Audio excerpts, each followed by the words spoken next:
inni waan hin hafnedha. Ijoolleen hiriyoonni kee yeroo ati qo'attu yeroo ati barattu kootuun taphannee ani barumsa kee qo'annoo kee irraa si kaasanii beekanii?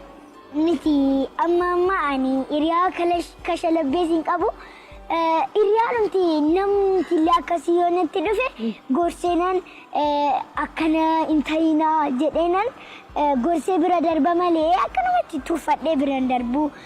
Ammaattis hiriyaan ani qabu hiriyaa cimaa yeroo baay'ee ani sa'aatii kiyya hunda tapha irratti hin dabarsu. Hiriyoota kiyya waliin illee qo'annaa irratti hin dabarsaa jechuudha.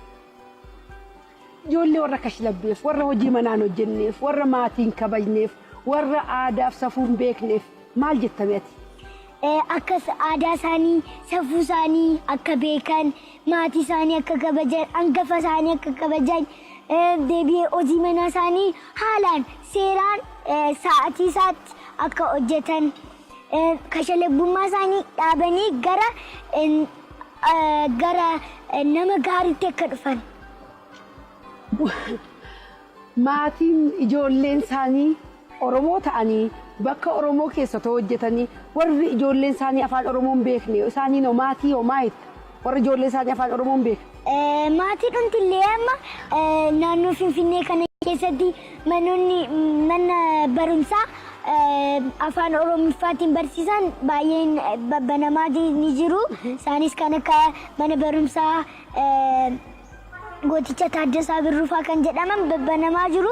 Isaan keessatti akka afaan isaanii baran otoo galchanii jiran jedha. Egaa seenet maatii Oromoo taatanii ijoolleen keessan afaan Oromoon barre mana barumsaa afaan Oromootti barsiisuun gaariidha. Garuu isa qofaa miti. Ijoollee ofii ufumaati kan aadaas afaanis barsiifatan. Ijoolleen daa'imman akkuma godhatanii afaan Oromoo too barsiistanii ijoolleen keessan hin beeku ta'a. Afaan hunda baruun nama fayyada. Garuu jalqaba afaan keessan, aadaa keessan, safuu keessan barsiisa.